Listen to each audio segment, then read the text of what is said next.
प्रमाणे ना थोडे सिम्पटम्स हे वेगवेगळे येतात. पण जनरलाइज आपण जेव्हा बघायला जातो की कमतरता जाणवते, तर तेव्हा पहिले वीकनेस खूप जाणवायला लागतो, पोटऱ्यांमध्ये गोळे येणं किंवा थकवा जाणवायला लागतो, फटीग जाणवायला लागतं. त्याचप्रमाणे जेव्हा विटॅमिन डी ची डेफिशियन्सी असते तर तेव्हा बॉडीमध्ये जॉईंट पेन्स व्हायला लागतात किंवा म्हणजे वरचेवर थकवा जाणवायला लागतो. त्याच्यानंतर हातापायाला मुंग्या जाणवणं हे B12चं लक्षण आहे, B12 डेफिशियन्सीचं लक्षण आहे. सो ही वेगवेगळी लक्षणं जाणवायला लागतात. विटॅमिन ए कमी झालं तर डोळ्यांमध्ये रुक्षता येते, म्हणजे स्कूप असतात किंवा पावडर असते, विटॅमिन गमीज वगैरे पण आल्या आजकाल, बायोटिनच्या गमीज किंवा. मग हे कितपत योग्य आहे? हे योग्य नाही आहे, गरजेपुरती ठीक आहे. पण बऱ्याच जणांना चिरून धुतल्यानंतर पण विटॅमिन जात आहेत. मग एक्झॅक्टली कसं असतं एकंदरीत थोडक्यात? ज्या भाज्या असतात ना त्या मेनली नीट स्वच्छ धुवून घ्यायच्या, त्याला भिजत ठेवा हवं तर आधी. पण आता ज्याच्यात जसं वॉटर सोल्युबल जे विटॅमिन्स आहेत जसं बी आणि सी हे जर त्याच्यात असेल तर ते पाण्यात विरघळून निघून जाणार आहे. सो त्याच्यासाठी आपल्याला ती खूप जास्त शिजवायची नाहीये, अगदी थोड्या.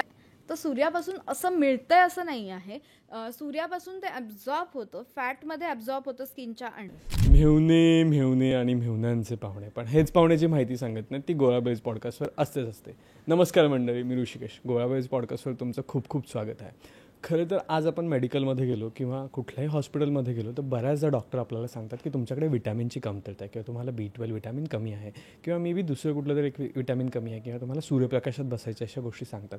पण नेमकं विटॅमिन्स कमी असल्यामुळे नेमकं काय होतं, आपल्या बॉडीमध्ये कुठले दोष निर्माण होतात आणि विटॅमिन्स आणि आयुर्वेद यांचा कसा संबंध असतो, या सगळ्या गोष्टी आज आपण डिस्कस करणार आहोत. आणि नक्कीच आज आपल्याकडे गेस्ट पुन्हा एकदा आहेत, रुचाताई.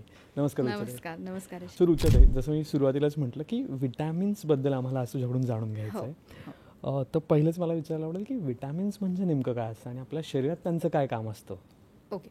सो विटॅमिन्स आपण म्हणतो ना ती मायक्रोन्यूट्रिएंट्स आहेत, म्हणजे सूक्ष्म पोषक द्रव्य आहेत की जी शरीराची म्हणजे वाढ होण्यासाठी, शरीराला ऊर्जा मिळण्यासाठी आणि ती खूप महत्त्वाची आहे. म्हणजे ती चयापचयाची जी क्रिया असते त्याच्यामध्ये कॅटलिस्ट प्रमाणे काम करतात. म्हणजे जी महत्त्वाची आहेत, जी म्हणजे स्थूल पोषक द्रव्य आहेत जसं कार्बोहायड्रेट आहे, प्रोटीन आहे, तर हे तर मिळतच असतं आहारातून. पण त्याच्याबरोबर वाढ होण्यासाठी आपल्याला विटॅमिन्सची सगळ्यात जास्त गरज असते. आणि जेव्हा ही विटॅमिन्स आपल्या शरीरात कुठेतरी कमी व्हायला लागतात तेव्हा मात्र आपलं जे पचन आहे पहिले ते बिघडणारे, त्याच्यानंतर शारीरिक सिम्पटम्स सुद्धा आपल्याला वेगवेगळे दिसायला लागतात. सो विटॅमिन विचारलंच तर मला असं वाटतं की विटॅमिन हे आपल्या शरीरामध्ये ऊर्जा निर्माण करणारं सूक्ष्म पोषक द्रव्य आहे की जे खूप महत्त्वाचं आहे. आणि ते नसेल तर बॉडी नीट काम करणार नाही, कारण काय मज्जासंस्थेवर त्याचा इफेक्ट होणार आहे. त्याच्यानंतरच आपल्या शरीरामध्ये ऊर्जा निर्मितीच नाही, म्हणजे एनर्जीच निर्माण होणार नाही आहे. त्यामुळे फटीग येणं, त्यामुळे हाताला वगैरे मुंग्या येणं, चक्कर जाणवणं, असे सगळे सिम्पटम्स त्याच्यामध्ये आपल्याला जाणवायला लागतात. आणि मग या विटॅमिनचे काही प्रकार असतात का? कारण बऱ्याचदा डॉक्टरकडे गेल्यानंतर ऐकायला मिळतं अरे हे कमी आहे, ते कमी आहे का, हे विटॅमिन नाही आहे. तर नेमके काय प्रकार असतात? नॉर्मली एक 13 प्रकारची विटॅमिन्स आहेत मेन. आणि आपलं शरीर हे विटॅमिन्स तयार करू नाही शकत, म्हणून आपल्याला बाहेरून अन्नामधनं ही विटॅमिन्स मिळणं खूप गरजेची आहेत. आहारातनं जर जातच नसतील तर दिवसाची जेवढी गरज असते, एक मिनिमम गरज जेवढी म्हणतो, ती सुद्धा आपली कंप्लीट होत नसते. सो विटॅमिन्स ही नॉर्मली 2 प्रकारची असतात, एक तर फॅट सोल्युबल असतात आणि वॉटर सोल्युबल असतात. So normally A, B, C, D, E आणि K अशी ही विटॅमिन्स असतात. त्याच्यामध्ये B आणि C हे जे आहे हे वॉटर सोल्युबल आहे. आणि B कॉम्प्लेक्समध्ये 8 प्रकार अजून विटॅमिन्सचे येतात. So B1, B2, B3, B5, B6, B7, त्याच्यानंतर B9 आणि B12 असं हे B कॉम्प्लेक्स येत असतं. सो ह्याच्यामधले जे विटॅमिन्स जे आहेत, जी फॅट सोल्युबल आहेत, ती मेदामध्ये विरघळणारी विटॅमिन्स आहेत, म्हणजे चरबीमध्ये विरघळणारी आहेत. सो शरीरामध्ये चरबी असणं पण गरजेचं आहे, कारण का त्याच्यामध्ये ती विटॅमिन्स विरघळणार आहेत, ती स्टोर्ड होणार आहेत त्याच्यामध्ये. आणि वॉटर सोल्युबल जी आहेत विटॅमिन्स, जसं विटॅमिन C आहे, B कॉम्प्लेक्स आहे, ही पाण्यात विरघळणारी विटॅमिन्स आहे. आणि जेव्हा आपल्याला घाम येतो, मूत्र आहे, तर त्याच्यामधनं ही विटॅमिन्स निघून पण जातात, कारण का ती पाण्यात विरघळणारी आहेत, त्यामुळे ती घामावाटे निघून जातात. जरी तुम्ही घेतलं तरी ते निघून पण जाणार, शरीरामध्ये ते स्टोअर नाही होणार आहे. सो त्या प्रमाणात ती रेग्युलर आहारात असणं खूप महत्त्वाचं आहे. पण एखाद्या सामान्य माणसाला काही सिम्पटम्स जाणून कळतं का की माझ्यात विटॅमिन कमी झालेत, म्हणजे असे कुठले स्पेसिफिक आहेत का की जे झालेत म्हणजे तुमच्यात विटॅमिनची कमतरता आहेच बुवा? ओके, सो एक तर ना प्रत्येक विटॅमिन प्रमाणे ना थोडे सिम्पटम्स हे वेगवेगळे येतात. पण जनरलाइज आपण जेव्हा बघायला जातो की कमतरता जाणवते, तर तेव्हा पहिले वीकनेस खूप जाणवायला लागतो, पोटऱ्यांमध्ये गोळे येणं किंवा थकवा जाणवायला लागतो, फटीग जाणवायला लागतं. त्याचप्रमाणे जेव्हा विटॅमिन डी ची डेफिशियन्सी असते तर तेव्हा बॉडीमध्ये जॉईंट पेन्स व्हायला लागतात किंवा म्हणजे वरचेवर थकवा जाणवायला लागतो. त्याच्यानंतर हातापायाला मुंग्या जाणवणं हे B12चं लक्षण आहे, B12 डेफिशियन्सीचं लक्षण आहे. सो ही वेगवेगळी लक्षणं जाणवायला लागतात. विटॅमिन ए कमी झालं तर डोळ्यांमध्ये रुक्षता येते, ड्राय आय सिंड्रोम व्हायला लागतो. त्याचप्रमाणे अनेक डेफिशियन्सीजमुळे काही डिसीजेस पण तयार होतात. म्हणजे जसं विटॅमिन डी जर लहान मुलांमध्ये कमतरता असेल तर रिकेट्स होतो, विटॅमिन सी कमी असेल तर त्याने स्कर्वी होतो. सो असे वेगवेगळे आजार ह्या विटॅमिन डेफिशियन्सीमुळे होऊ पण शकतात.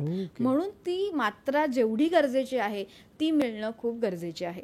सो जेव्हा पेशंट्समध्ये असं जाणवायला लागतं की विस्मरण होतंय, थकवा जाणवतोय किंवा हातापायाला मुंग्या येत आहेत, सुई टोचल्याप्रमाणे वेदना जाणवत आहेत, जॉईंट पेन्स खूप वरचेवर म्हणजे औषधं घेऊनही थांबत नाही आहेत, मग तेव्हा कुठेतरी आपल्या शरीरामध्ये विटॅमिनची डेफिशियन्सी झालेली आहे असं आपण समजून जायचं. पण आता मग विटॅमिन डेफिशियन्सी किंवा विटॅमिन आणि प्रोटीन याच्यामध्ये काय फरक आहे? कारण बऱ्याच असं होतं की लोक प्रोटीन घेतात किंवा काही पावडर घेतात आणि त्याच्यात पण लिहिलं असतात हे हे विटॅमिन्स आहेत.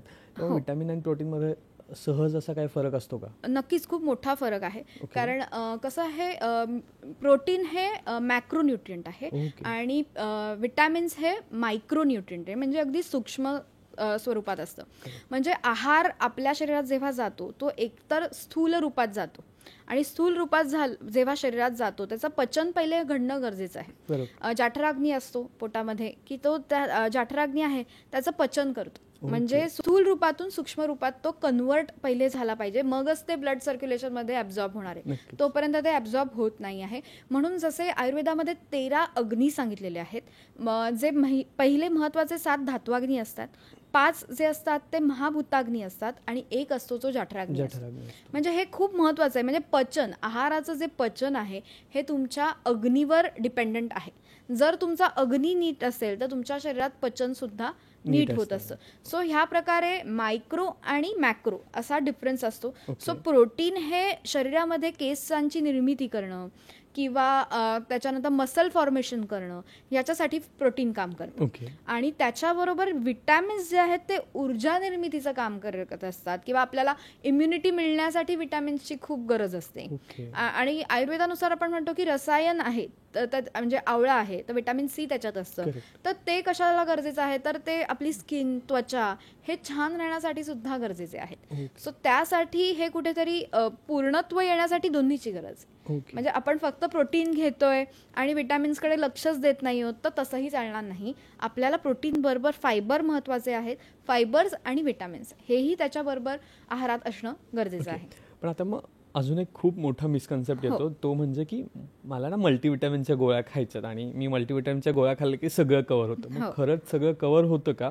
किंवा दुसरं असं विचारायचं की मल्टीविटॅमिनच्या गोळ्यांचे इफेक्ट आणि साईड इफेक्ट काय असू शकतात?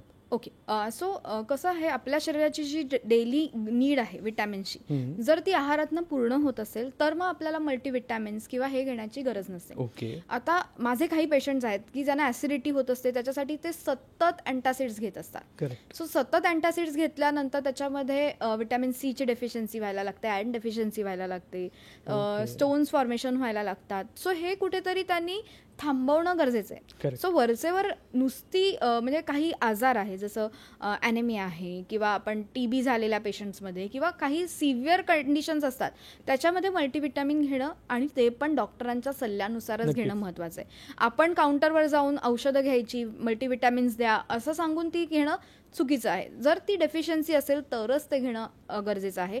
कारण का जेव्हा आपण मल्टीविटॅमिन घेतो आणि शरीरात जर त्याचं प्रमाण वाढलं तरी आजार होणार आहे. सो त्याच्यामुळे पण साईड इफेक्ट्स होणार आहेत. तर ते योग्य मात्रेत असणंच गरजेचं आहे. त्याचं प्रमाण खूप वाढवून पण नाही चालणार आहे आणि खूप कमी होऊन पण चालणार नाही आहे. आणि ह्याला आयुर्वेदानुसार जेव्हा आपण बघतो ना, तर आयुर्वेदानुसार काय सांगितलंय की तुमचं जर पचन चांगलं असेल तर मात्र तुम्हाला बाहेरून ह्या विटॅमिन्सची गरज लागत नाही. कारण का पचन जर नीट होत आहे तर ॲब्झॉर्प्शन ह्या विटॅमिन्सचं नीट होणार आहे ब्लड स्ट्रीममध्ये. पण ते जर होतच नसेल तर मात्र आपल्याला पहिले जाठराग्नीची शुद्धीकरण म्हणजे तो सुधारणं गरजेचं आहे. आणि त्यानंतर पचन सुधारलं की मग आहारातून आपल्याला जी काही गरज आहे विटॅमिन्सची ती पूर्ण व्हायला लागते. पण आता त्यासोबत टॅबलेटचं झालं, पण अजून एक मार्केटमध्ये नवीन प्रकार आलाय सप्लिमेंट्स, म्हणजे स्कूप असतात किंवा पावडर असते, विटॅमिन गमीज वगैरे पण आले आजकाल, बायोटिनच्या गमीज किंवा. मग हे कितपत योग्य आहे? हे योग्य नाही आहे. गरजेपुरती ठीक आहे, पण रोज घेणं, आता लहान मुलांना सर्रास बायोटिन म्हणजे गमीज वगैरे देणं किंवा मल्टीविटॅमिन्सच्या गमीज आलेल्या आहेत, पण त्याच्यात शुगर कंटेंटही तेवढाच जास्त असणार आहे. त्यामुळे तो योग्य नाही आहेत गमीज वगैरे. पण सप्लिमेंट्स ज्या गरजेच्या आहेत, एखाद्या डिसीज नंतर जर काही गरज असेल तर ते घेणं भाग असतं, पण ती मात्रा ही डॉक्टरांच्या सल्ल्यानुसारच घ्यावी लागते. सो असं नाहीये की सर्रास जाऊन आपण घेतोय आणि त्याचं सेवन करतोय तर ते चुकीचं आहे. म्हणजे एकंदरीत असं वाटतं की तुमच्या बोलण्यातून की जे आपण फूड घेतोय ते सगळ्यात मेन सोर्स आहे, एनी पिल्स किंवा एनी मेडिसिन पेक्षा सुद्धा. पण आता त्या सोबत अजून एक होतं की आजकाल सर्रास सगळीकडे बघायला मिळतात, म्हणजे आफ्टर कोविड जसं झालंय की B12 कमी आहे आणि मग घ्या गोळ्या, किंवा B12ची कमतरता, म्हणजे इव्हन लोक ते चेक पण नाही करत आहेत, किंवा लोक ते काय चेक करायचं, ठीक आहे ना दिलात गोळ्या, 10 दिवसाचा कोर्स आहे, खाऊयात. मग हे कितपत योग्य का, चेक केलं पाहिजे का, किंवा किती फ्रिक्वेंटली पण चेक केलं पाहिजे? तसं खरं बघायला गेलं ना तर आता 70% लोकांमध्ये B12ची डेफिशियन्सी ऑलरेडी आहे. ओके, त्यांनी चेक करो न करो ती ऑलरेडी प्रेझेंट आहे त्यांच्यामध्ये. सो आपल्याला काय करणं गरजेचं आहे की आपण आता जर व्हेजिटेरियन्स असतील तर त्यांच्यामध्ये आपण असं गृहीत धरतो की त्यांच्यामध्ये मात्रा ही कमीच येणार आहे, पण असं काही नाही. व्हेजिटेरियन्समध्ये पण मात्रा जर चेक केली तर त्यांची योग्य निघते. जर पचन नसेल तर मात्र त्यांच्यामध्ये कमी येणार आहे. सो आहारामध्ये जर नॉनव्हेज असेल, जसं एग्ज आहेत, चिकन, फिश ह्यांचं प्रमाण असेल तर B12ची मात्रा ही चांगली राहते. पण काही पेशंट्समध्ये असं ऑब्झर्वेशन झालं की ते पहिले नॉन व्हेजिटेरियन होते आणि काही कारणास्तव जर ते व्हेजिटेरियन झाले असतील तर मात्र त्यांना लगेच हाताला मुंग्या येणं किंवा चक्कर येणं, थकवा जाणवणं, विस्मरण होणं म्हणजे गोंधळणं, हे सुद्धा त्यांच्यामध्ये जाणवायला लागतं. सो असं कुठेतरी, किंवा दुपारी खूप झोप येणं, डोळ्यांवर झापड येणं, हे जर सिम्पटम्स कुठेतरी दिसत असतील तर B12ची डेफिशियन्सी आपल्यामध्ये आहे आणि ती चेक करणं मग पहिली गरज आहे.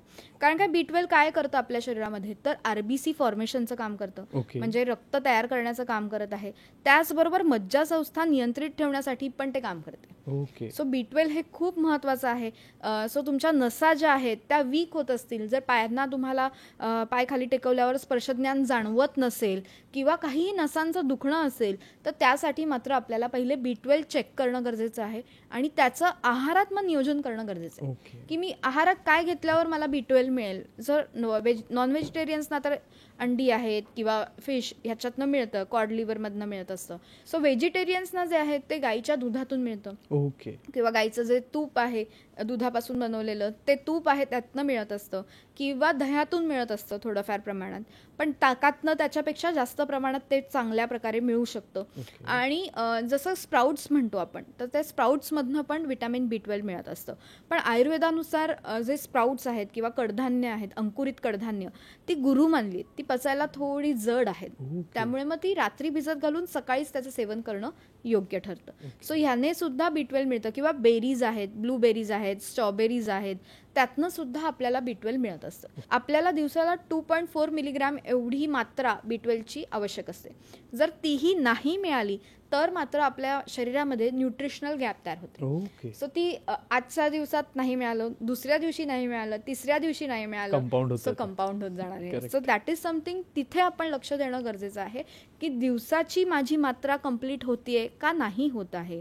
आहारात मग ते इन्क्लूड करणं गरजेचं आहे. व्हेरिएशन पण आणून आपण व्हेरिएशन करून आपण करू शकतो. आणि जेव्हा खूपच मात्रा कमी असेल शरीरामध्ये B12ची तेव्हा मात्र इंजेक्शन्स आहेत किंवा टॅबलेट्स आहेत ह्या स्वरूपामध्ये ते दिलं जात असतं, पण ते योग्य सल्ल्यानुसारच घेणं गरजेचं असतं. मग याला आयुर्वेदामध्ये काही गोष्टी आहेत का, की आयुर्वेदिक काही औषधं आहेत का, इन्स्टेड ऑफ जर कोणाला IV इंजेक्शन्स नको असतील किंवा मल्टीव्हिटॅमिनच्या टॅबलेट्स नको असतील?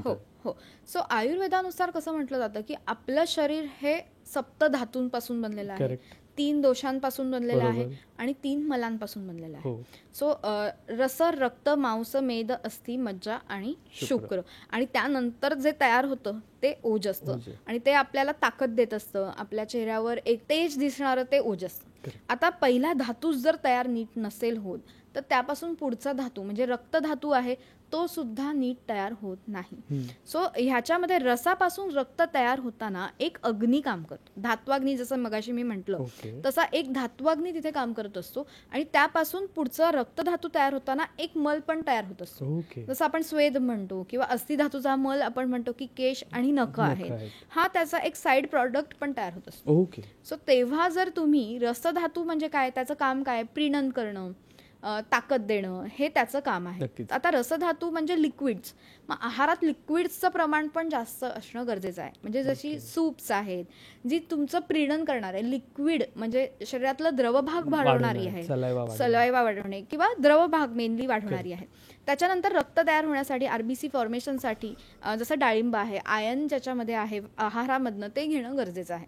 सो आयुर्वेदानुसार जेव्हा आपण कन्सेप्ट बघतो तर ते धातू निर्मितीप्रमाणे आपण व्हिटॅमिन्सना कम्पेअर करतो. 2 गोष्टी प्रामुख्याने विचारतात. कॉस्मेटिक इंडस्ट्रीमध्ये ना व्हिटॅमिन सीला एवढं उचलून धरलंय का, तर ते तुम्हाला ग्लोईंग स्किन देतं, अँटी एजिंग आहे आणि हे सगळं. आणि मग आपण व्हिटॅमिन सीचे सिरम लावतो चेहऱ्याला, म्हणजे खूप सजेस्ट पण केले जातात. जर आपण कुठल्याही ह्याच्याकडे गेलो, मेकअपवाल्याकडे, आणि ते सांगतात की तुम्ही हे सिरम वापरा XYZ.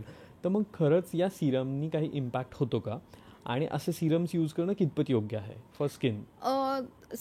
आयुर्वेदामध्ये जसं रसायन चिकित्सा सांगितली, ती रसायन चिकित्सा ही तुमची हेअर, स्किन छान राहण्यासाठीच सांगितली. म्हणजे तुमचे जर जुने केस असतील तर ते निघून तिथे नवीन आले पाहिजे, स्किन जुनी जाऊन तिथे नवीन आली पाहिजे. ह्याच्यासाठी व्हिटॅमिन सी म्हणजे आवळा आहे. सो आपण हा आहारातनं घेणं गरजेचं आहे. सो तो फक्त बाहेरून लावण्यापेक्षा जर तो आहारातून गेला तर त्याचं ॲब्झॉर्प्शन बॉडी करणार आहे आणि मगच त्याचा उपयोग आपल्याला होणार आहे. सो कॉस्मेटिक्स मधलं जे आहे ह्याचा वापर न करता जेवढे पेशंट आहारातनं किती घेता येईल ह्याच्याकडे कॉन्सन्ट्रेट करतील, त्याच्याने त्यांना जास्त फरक मिळेल. नुसतं चेहऱ्याला लावून किंवा ह्यापेक्षा सुद्धा त्यांनी पोटात घेणं गरजेचं आहे. सो ते महत्वाचं आहे. आणि आता बायोटिन वगैरे पण येतं, विच इज व्हिटॅमिन B7. आणि त्याच्यासोबतच व्हिटॅमिन सी आपण बऱ्याचदा म्हणतो की आपल्याला रोगप्रतिकारक शक्ती वाढवायला मदत करतं. ऍक्च्युली तो कसा रोल प्ले करतो, काय आयडिया? व्हिटॅमिन सी काय करतं, आपल्या शरीरातल्या WBCचं जे प्रमाण आहे ते चांगलं ठेवतं. सो त्यामुळे आपली रोगप्रतिकार शक्ती ही नेहमी चांगली राहते.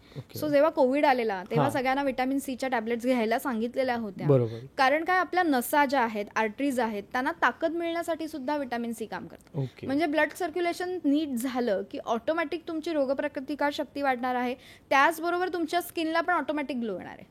कारण काय, स्किन हा सगळ्यात मोठा ऑर्गन आहे शरीरावरचा, त्याला जेव्हा सगळीकडनं ऑक्सिजन नीट मिळेल तेव्हा त्याला ऑटोमॅटिक ग्लो येणार आहे. सो त्याला तुम्ही बाहेरून क्रीम्स लावणं किंवा सनस्क्रीम लावणं ह्याची खरी इतकी काही गरज नसते. सो हे कसं म्हणतो की प्रत्येक व्यक्तीप्रमाणे त्याचं डिफर करतं की एखाद्यानं काही ते सूटच नाही करत. म्हणजे व्हिटॅमिन सी लावणं किंवा सनस्क्रीन लोशन्स लावणं हे त्यांना सूट नाही करत, कारण त्याच्यानंतर ड्राय स्किन होते आणि ती अजून काळी व्हायला लागते. सो तेव्हा आयुर्वेद आपल्याला मदत करतं की तेव्हा आयुर्वेदातले काही जे वर्णगण सांगितलेले आहेत किंवा काही गोष्टी सांगितलेल्या आहेत गणामधल्या, तर त्या वनौषधी आपण वापरू शकतो की त्याने आपल्याला ती मदत व्हायला होते. मग असे कुठले फूड इन्ग्रेडियंट, जसं आवळा सांगितलं, आवळ्यासोबत अजून कुठले फूड इन्ग्रेडियंट आहेत का की ज्यांनी व्हिटॅमिन सी वाढू शकतं?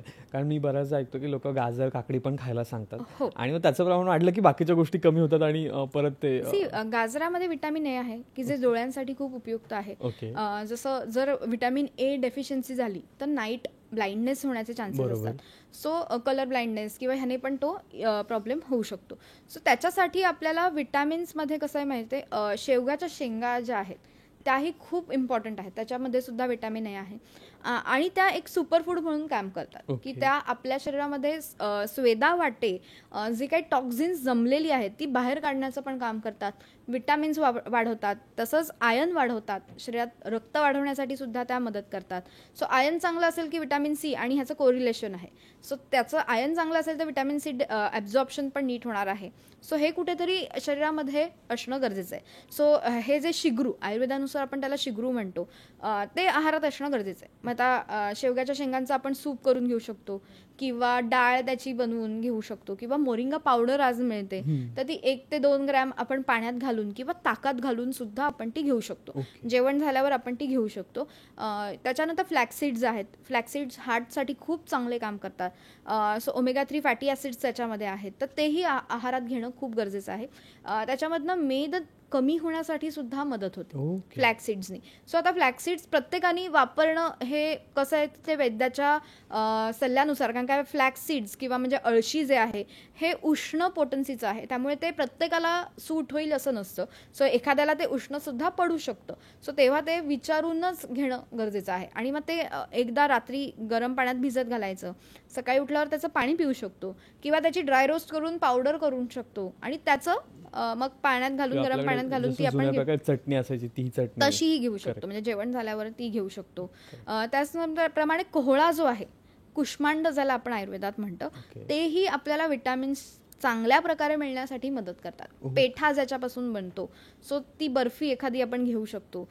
सो हे जे प्रकार आहेत हे आहारात कुठे असणं गरजेचं आहे. आणि मेनली जी विटॅमिन्स जी आहेत ती आपल्याला भाजी आणि फळ ह्यातनंच मिळतात, जे आपण आजकाल आवड करतो. सो आहारामध्ये फळभाज्या जास्त असणं, फळं असणं, जसं ड्रॅगन फ्रूट आहे किंवा किवी आहे, ही जी सीझनल फ्रुट्स असतात तीही खाल्ली गेली पाहिजे. आंबा आहे, त्याच्यानंतर सगळी फळं खाल्ली गेली पाहिजेत, तर विटॅमिन्स नीट मिळणार. म्हणजे आहारात रोज एक तरी फळ हे कंपल्सरी जायलाच पाहिजे. त्याचबरोबर पालेभाज्या जायला पाहिजेत. पावसाळा असताना आपण पालेभाज्या तेवढ्या अवॉइड करतो, कारण काय चांगल्या मिळत नसतात, मग तेव्हा मात्र प्रॉब्लेम्स होऊ शकतात. फायबर आणि विटॅमिन्स कमी जाऊ शकतात. पालक आहे, कारण जसं पालकामध्ये आयर्नची खूप मात्रा जास्त आहे, सो तेही आहारात असणं गरजेचं आहे. आता तेच विचारायचं होतं की पालेभाज्यांचं लोकांचं खूप कन्फ्युजन असतं की चिरायचा, धुवायचा, मग उकडायचा की कशा उकडून खायचा, कारण कुठल्याच्यात विटॅमिन्स वाढत आहेत, कुठल्याच्यात कमी होत आहेत, किंवा बऱ्याच जणांना चिरून धुतल्यानंतर पण विटॅमिन्स जात आहेत. मग एक्झॅक्टली कसं असतं एकंदरीत थोडक्यात? ज्या भाज्या असतात ना त्या मेनली नीट स्वच्छ धुवून घ्यायच्या. त्याला भिजत ठेवा हवं तर आधी. पण आता ज्याच्यात जसं वॉटर सोल्युबल जे विटॅमिन्स आहेत, जसं बी आणि सी, हे जर त्याच्यात असेल तर ते पाण्यात विरघळून निघून जाणार आहे. सो त्याच्यासाठी आपल्याला ती खूप जास्त शिजवायची नाहीये, अगदी थोड्या वेळ शिजवून लगेचच ती भाजी म्हणून वापरायला घ्यायची आहे. म्हणजे खूप वेळ, अर्धा पाऊण तास शिजवतोय, सो त्याच्यातनं ते पाण्यावाटे म्हणजे वाफेवाटे ते निघून जाणार आहेत विटॅमिन्स. म्हणून मग ती जे स्वच्छ धुवून घ्यायची आहेत, मग त्याला शिजवायचं आहे, 1 ते 2 ब्लँचिंग करणं आपण कसं म्हणतो तसं करायचं आहे. आणि त्यानंतर ती भाजीमध्ये लगेच वापरायची आहे. त्याला जास्त वेळ आपण कुक करत बसायचं नाही आहे, त्यातली विटॅमिन्सची डेफिशियन्सी म्हणजे विटॅमिन्स निघून जाणार आहेत. सो ते थोडंफार प्रमाणात अफेक्ट करत असतं ते. शेवगा म्हणजेच ह्याला आयुर्वेदानुसार शिगरू असं म्हणतात. आणि हे एक सुपर फूड आहे, कारण का त्याच्यामध्ये विटॅमिन्स आहेत, फॉस्फरस आहे, आणि हे अँटीऑक्सिडंट सुद्धा आहे. त्यामुळे रक्त शुद्ध करण्यासाठी, शरीरातले मेद वाढलं असेल तर ते कमी करण्यासाठी, आणि तसंच हे विटॅमिन्सनी युक्त आहे. सो विटॅमिन ए असल्यामुळे त्याचा आहारात सेवन असणं महत्त्वाचंच आहे. म्हणजे शेवगाच्या शेंगा येतात, त्यांचं आपण सूप तयार करू शकतो, किंवा शेवगा असतात त्याचा आपण आमटीत वापर करू शकतो, किंवा नुसत्या शेंगा ज्या आहेत त्या शिजवून त्याच्यावर थोडंसं मीठ घालून त्या नुसत्या सुद्धा आपण खाऊ शकतो. त्याची जी शेवगाची जी पानं असतात त्याची सुंदर भाजी तयार होते. सो त्याचा सुद्धा आपण म्हणजे आठवड्यातनं एकदा तरी आपल्या आहारात समावेश असणं गरजेचं आहे. त्याची जशी फुलं पण असतात त्याचाही आपण त्याच्यामध्ये वापर करू शकतो. आणि त्याचनंतर मोरिंगा पावडर सुद्धा आजकाल मार्केटमध्ये मिळते, की ज्यांना हे सगळं करणं शक्य होत नाही ते हे वापरू शकतात, नाहीतर ही नाही वापरायची आहे. पहिले पानं किंवा शेवगाच्या शेंगाच वापरायच्या आहेत. मोरिंगा पावडर जर वापरायची असेल तर ती 1 ते 3 ग्रॅम इतकी तुम्ही ताकात घालून वगैरे घेऊ शकता, किंवा पाण्यात विरघळून ती घेऊ शकता. सकाळी अनुषपोटी घेतली तरी चालेल. ताकात बरोबर घ्यायची असेल तर ती मात्र जेवल्यानंतर घ्यायची आहे. पण हे सुपर फूड आहे, त्यामुळे प्रत्येकाने आहारात त्याचा समावेश करायलाच हवा. ओके. आता या सुपरफूड नंतर एक गोष्ट विचारायची, ती म्हणजे सगळ्यांना माहिती असणारं विटॅमिन डी. आणि सगळ्यांना एक वाक्य सगळ्यांना लक्षात असतं की सकाळी सूर्यप्रकाश बसल्यावर विटॅमिन डी मिळतं, पण ते कोणीच बसत नाही का, आपल्याकडे तसा वेळ नाहीये की आपलं उजाडतच 10 नंतर काही लोकांचं तसे आहे. तर मी याच्यासाठी काय गोष्ट केल्या पाहिजे आजच्या जनरेशननुसार? कारण सो विटॅमिन डी हे कॅल्शियम आणि फॉस्फरसच्या ॲब्झॉर्प्शनसाठी खूप महत्त्वाचं आहे. जर तुमच्या शरीरात विटॅमिन डी डेफिशियन्सी असेल तर मात्र हळूहळू तुमच्यामध्ये कॅल्शियम डेफिशियन्सी सुद्धा होणार आहे, म्हणजेच अस्थिधातूची क्षीणता व्हायला लागणार आहे. आणि अस्थिधातू क्षीणता झाली की जॉईंट पेन्स होणं, बॉडी पेन होणं, हाडं ठिसूळ होऊन जाणं, हाडांमधून कटकट आवाज यायला लागणं, असे सगळे सिम्पटम्स हे पेशंटमध्ये दिसायला लागतात. सो व्हिटॅमिन डी हे आपल्याला, आपण असं समजतो की सूर्यापासून मिळतंय, तर सूर्यापासून असं मिळतंय असं नाही आहे. सूर्यापासून ते ॲब्झॉर्ब होतं, फॅटमध्ये ॲब्झॉर्ब होतं स्किनच्या अंडर, त्याच्यानंतर ते लिव्हरमध्ये जातं, लिव्हरमध्ये तिथे प्रोसेस होते, त्याच्यानंतर किडनीमध्ये जातं आणि किडनीनंतर आपल्याला ते आपल्या शरीराला यूज होतं. सो ते फॉर्म लिव्हरमध्ये नॉर्मली व्हायला लागतं. सो आपल्याला दिवसाला 100 IU इतकी व्हिटॅमिन डीची आवश्यकता असते. सो नॉर्मली कसं आहे की तुम्ही उन्हात चाललं पाहिजे, पण ते सकाळच्या उन्हात छान चाललं पाहिजे. कारण काय तेव्हा कसं ऑक्सिजन लेवल्स पण चांगल्या असतात, झाडं पण ऑक्सिजन तेव्हा सोडत असतात, त्यामुळे तेव्हा आपल्याला सकाळचा मॉर्निंग वॉक हा खूप महत्त्वाचा आहे. पण तेवढं उन्हात आजकाल कोणाचंच जाणं होत नाही. किंवा माझे काही पेशंट्स आहेत की फॉरेनमध्ये राहतात, तिथे तर सूर्यच उगवतच नाही जास्त. त्यांना मात्र ह्याचे खूप प्रॉब्लेम्स व्हायला लागतात. त्यांना आहारातून किंवा सप्लिमेंट सुद्धा घ्याव्या लागतात, कारण का तिथे जर मिळतच नसेल तर मात्र ह्याने त्रास होणार आहेत. जसं हाडं भुसभुशीत होतात, हाडांना मजबूतीच राहत नाही, हाडं जशी टणक पाहिजेत. एखादं लाकूड कसं कडक असतं, नाहीतर भुसभुशीत लाकूड कसं मऊ मऊ लागतं, तसं ते हाडांची परिस्थिती व्हायला लागते. त्याच्यानंतर ऑस्टिओपोरोसिस व्हायला लागतो, ऑस्टिओ आर्थरायटिस डेव्हलप व्हायला लागतो. सो ह्यापासून वाचण्यासाठी आहारातून व्हिटॅमिन डी पण मिळणं गरजेचं आहे. म्हणजे जेव्हा आपण बघतो की फक्त सूर्यापासूनच व्हिटॅमिन डी मिळते, तर असं नसून ते कृत्रिमरित्या मिळू शकतं किंवा आहारातून सुद्धा मिळू शकतो. सो पहिले आपण बघूयात की आहारातनं आपल्याला कशातनं मिळू शकतं. तर नॉर्मली दुधातून मिळू शकतं, गाईच्या दुधामधून आपल्याला व्हिटॅमिन डी मिळू शकतं. सो 1 ग्लास दूध हे रोज घेतलं गेलंच पाहिजे. लोक आजकाल वेगन होतात ऍक्च्युली, पण गाईच्या दुधाने त्यांना जी ताकद मिळणार आहे ना, ती महत्वाची सुद्धा आहे. जर वेगन होत असाल तर सोया मिल्क आहे, सो त्यांनी पण तुम्हाला व्हिटॅमिन डी मिळू शकतं. टोफू आहे, त्यांनी मिळू शकतं. सो ह्याचा कुठेतरी आपण आहारात समावेश करणं गरजेचं आहे. तर हे जेव्हा तुम्ही आहारात घेता, किंवा मशरूम्स आहेत, सो मशरूम्स ही कशी आहेत की ती व्हिटॅमिन डी सूर्यप्रकाशात सगळ्यात जास्त ॲब्झॉर्ब करून घेतात. सो त्यामुळे त्याचं तुम्ही सेवन केलं तरीही तुम्हाला व्हिटॅमिन डी मिळणार आहे. सो आहारामध्ये मशरूमचा समावेश असणं पण गरजेचं आहे. पण ह्याचबरोबर नुसतं व्हिटॅमिन डी असून सुद्धा चालणार नाहीये, तर त्याच्याबरोबर कॅल्शियमचा इंटेक सुद्धा असणं गरजेचं आहे. म्हणजे नुसतं आपण व्हिटॅमिन डी वाढवतोय तरी हाडं मजबूत नाही होणार आहे, तर त्याच्यासाठी कॅल्शियमची पण तेवढीच गरज आहे. सो कॅल्शियमसाठी आपण बघतो तर राजगिरा आहे, शिंगाडा आहे, नाचणीचं सत्व आहे, किंवा आपण चुना जो म्हणतो तो विड्याच्या पानाला थोडासा लावून जेवण झाल्यावर आपण तो घेऊ शकतो. सो हे पण कुठेतरी महत्वाचं आहे. जेव्हा व्हिटॅमिन डीचा विचार करतो तेव्हा आहारातनंही ते जाऊ शकतं. मॉर्निंग वॉक करणंही महत्वाचं आहे. हे सगळं जेव्हा व्यक्ती करतो मग तेव्हा त्याला व्हिटॅमिन डीची डेफिशियन्सी जाणवत नाही. तर ते खूप महत्वाचं आहे. आणि आता व्हिटॅमिन डी सोबतच लहान मुलांमध्ये पण खूपदा असं होतं की व्हिटॅमिनची कमतरता जाणवतं, म्हणजे खूप अर्ली स्टेजेसमध्ये. आणि कारण त्यांचं आपण बघतोय की खाणं तेवढं चांगलं नाही आहे, किंवा ते खूप वेळा पॅकेट फूड्स खायला हट्ट धरतात किंवा बिस्किट्स खूप खातात. तर मग अशा वेळेस त्यांची व्हिटॅमिन डेफिशियन्सी कशी भरून काढली पाहिजे, किंवा ती कशी ओळखायची आणि मग भरून काढायची? ओके, सो नॉर्मली लहान मुलांना पेडियाट्रिशियन जे असतात ना, ते व्हिटॅमिन ए पासून चालूच करतात, अगदी लहान बाळांपासून ते चालू करतात. सो त्यांची जी नीड आहे, कसं कॅल्शियम आहे किंवा व्हिटॅमिन्सची जी नीड आहे ती त्यांना कधी कधी ड्रॉप्सद्वारे किंवा सप्लिमेंट्सद्वारे दिली जाते. पण जेव्हा आहारातून आपण बघतो की मुलांचा आहार कसा असला पाहिजे, तर त्यांनी कडधान्य खाणं गरजेचे आहेत, फळभाज्या खाणं गरजेचे आहेत, पालेभाज्या खाणं सुद्धा गरजेच्या आहेत, आणि त्याचबरोबर मुलांना ड्रायफ्रुट्स पण देणं गरजेचं आहे. म्हणजे जर लहान मुलं शाळेत जातात त्याच्या आधी त्यांना एक छोटा ड्रायफ्रुट्सचा डब्बा देणं गरजेचं आहे, किंवा घरी तरी त्यांनी ड्रायफ्रुट्स खाणं गरजेचे आहेत. ती जर ते खात नसतील, त्यांना फक्त चॉकलेट्स पॅक्ड फूड हवे असेल, तर मात्र त्यांना इन फ्युचर त्रास होण्याचे चान्सेस असतात. कारण काय, मग त्यांच्यामध्ये जो बांधा आहे तो चांगला तयार होत नाही, आणि त्यामुळे त्यांना फ्युचरमध्ये जाऊन त्रास होऊ शकतात. सो त्या मुलांमध्ये सूप्स वगैरे आपण तयार करून देऊ शकतो, बिकॉज लिक्विड्स आहेत, पटकन खाल्लं संपलं तरी त्यांना ते मिळू शकतात. सो पालकचं सूप आहे, विटॅमिनसाठी मल्टी व्हेजिटेबल्स असतील तर त्याचं त्यांनी सूप देणं गरजेचं आहे. बीटरूट आहे, त्याच्यानंतर दुधी आहे, ह्या सगळ्या भाज्यांचं खाण्याची सवय लावणं मुलांना ह्या 1 ते 5 ह्या वर्षामध्ये खूप महत्त्वाची गरज असते. कारण काय 1 वर्षापर्यंत आता आपण त्यांना काही जास्त देत नसतो. 1 वर्षानंतर त्यांना चव देणं, प्रत्येक गोष्टीची चव मिळणं, ती डेव्हलप करणं, आपल्या शेजारी बसून आपल्या ताटातनं त्यांना जेवढं आपण तेव्हा त्यांना सांगतो की खाऊ नका, पण तेव्हा ती टेस्ट डेव्हलप होत असते आणि म्हणून त्यांना तेव्हा ते खाऊन द्यायचं, त्यांना रोकायचं नाही. ओके. आता यासोबतच असं होतं का म्हणजे लाईफस्टाईल चेंजेसनुसार किंवा एज चेंजेसनुसार विटॅमिनची गरज कमी होते आणि त्याच्यानुसार मग बाकीच्या गोष्टी चेंज होत आहेत? नाही, नॉर्मली लहान वयात ना विटॅमिन्स किंवा प्रोटीन किंवा आपण जे म्हणतो की हे गरजेचे असतात, पण प्रौढावस्थेत सगळ्यात जास्त गरज असते की जसं वय वाढत जातं तसं प्रोटीनची मात्रा, विटॅमिन्सची मात्रा ही सगळ्यात जास्त प्रमाणात लागते. तेव्हा मसल फॉर्मेशन पण खूप स्लोली व्हायला लागतं. मग काही मसल म्हणजे कमी झाल्यासारख्या पेशंट्समध्ये वीक व्हायला लागतात. सो ते कुठेतरी पेशंटमध्ये जाणवायला लागतं. त्यावेळेस त्या एजमध्ये सगळ्यात जास्त. आणि मुलं कशी असतात की चणे फुटाणे ठेवले आपण तरी ते खाऊन त्यांची जी काही गरज आहे ती प्रोटीनची मात्रा ते भरून काढू शकतात. त्यांची चयापचयाची क्रिया जी असते ती स्ट्रॉंग असते, त्यामुळे त्यांना एवढा प्रॉब्लेम येत नाही.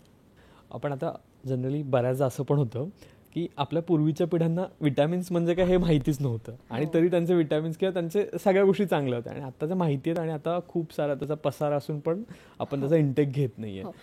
कसं झालं ना, हळूहळू फास्ट फूडचं प्रमाण वाढायला लागलं, जे पूर्वीच्या काळी एवढं नव्हतंच.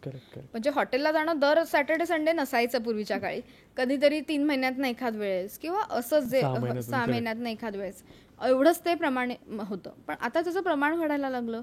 त्याचनंतर जसं आपण म्हणतो की फास्ट डिलिव्हरी ॲप्स आली आहेत की त्याच्यामुळे हातात लगेच अन्न मिळायला लागलं आहे आणि त्यामुळे कुठेतरी विटॅमिनची डेफिशियन्सी किंवा काय फळं खाण्याची कोणाला इच्छा पण नसते किंवा फळंच खायची नसतात, ती तेवढी चांगली नॅचरल मिळत नाही आहे. तर त्यामुळे कुठेतरी ते डेफिशियन्सी की कारण काय जंतुनाशकं फवारलेली असतात, त्यामुळे त्याच्यात किती विटॅमिन्स आहे पहिले आपल्याला ओळखणं गरजेचं आहे की ऑर्गॅनिक आहेत का. आपल्याला एखादा चांगला सोर्स माहिती असेल, फार्म रिलेटेड असतील तर त्यांच्याकडनं ती फळं घेणं किंवा हे कुठेतरी गरज आहे आजच्या काळाची, तरच तुम्हाला ती विटॅमिन्स आहारातून मिळतील. नाहीतर मग सप्लिमेंट्सचा वापर करावा लागतो किंवा आयुर्वेदिक औषधांमुळे सुद्धा आपल्याला विटॅमिन्स मिळत असतात. सो त्याचाही वापर करणं गरजेचं असतं. सो गाजर आहे, गाजरातनं विटॅमिन ए मिळतं, तर 1 गाजर तरी दिवसाला आपण खाल्लं गेलं पाहिजे. सो तेवढी जेवढी गरज आहे दिवसाची ती तेवढी त्या विटॅमिन एची एका गाजरातनं आपली भरून निघू शकते.